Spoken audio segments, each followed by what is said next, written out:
বোমাবাজি ISF অর্থাৎ Indian secular front বা Indian seldom front, Indian sleeping front, Indian, আমি জানি না কি বলা উচিত, তবে এই পার্টি এই বোমাবাজির সঙ্গে সরাসরিভাবে যুক্ত। এটা বোঝা যাচ্ছে যে আইএসএফ এর পায়ের তলা থেকে জমি সরে গেছে এবং তারা বুঝতে পারছে যে আগামী দিনে ভাঙড়ের মানুষ দিতে চলেছে রায় যে যাদবপুর তৃণমূল কংগ্রেসকে চায়।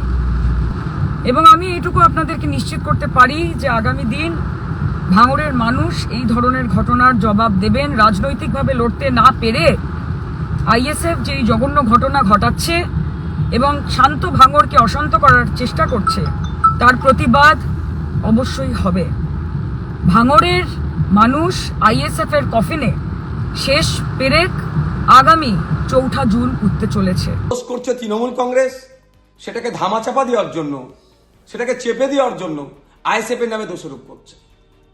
গতকাল কি ভোগালী ২ নম্বর অঞ্চলের অন্তর্গত বানিয়ারা গ্রামের সম্ভবত ১৭৭ নম্বর বুথে শওকত মোল্লা সাহেবের বাইক বাহিনী তাণ্ডব চালাচ্ছিল। সেখানে তাণ্ডব চালানোর কারণটা হচ্ছে ওখানে শওকত মোল্লা সাহেবের একটাও ভোট পাবে না। শুধু ওখানে নয়, সারা ভাঙড় জুড়ে এই পঞ্চায়েত নির্বাচনের পরে ভেবেছিল হিংসার পরে আইএসএফকে শেষ করে দেবে, কিন্তু আইএসএফ ক্রমশ বৃদ্ধি পাচ্ছে। অনেক হিংসা করেছে, আইএসএফকে আটকাতে পারেনি। এই লোকসভা নির্বাচনের প্রাককালেও টাকা পয়সার লোভ, ভয় দেখানো, মিথ্যা কেস, তৃণমূল তাদের পার্টি অফিস পুড়িয়ে আইএসএফের ছেলেদের নামে মিথ্যা কেস, তাদের বাড়ি ঘর পুড়িয়ে দিয়ে আইএসএফের নামে মিথ্যা কেস, তারা বোম চার্জ করে আইএসএফের নামে মিথ্যা কেস দেবো, আইএসএফকে আটকাতে পারেনি। আইএসএফের জনসভাগুলোতে যখন উপচে পড়া ভিড় হচ্ছে, তৃণমূল ভয় পাচ্ছে। সেই জন্য গতকালকে এরা বাইক বাহিনীদের তাণ্ডব চালাচ্ছিল।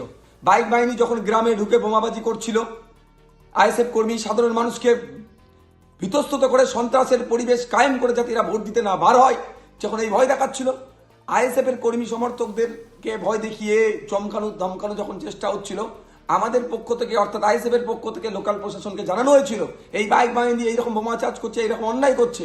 কিন্তু দুঃখের বিষয়, সদার্থক ভূমিকা নেয়নি, যথাসময়ে পুলিশ এসে পৌঁছায়নি। কিন্তু পাপ কেউ ঝাড়ে না। এদের পাপ করছিল, এদের ছোড়া বোমে, এদের বোমেতে এরা আঘাতপ্রাপ্ত হয়েছে। এখন এদের যে অন্যায় করেছে এই দোষটাকে ঢাকা দেওয়ার জন্য আইএসএফ এর নামে মিথ্যাচার করছে।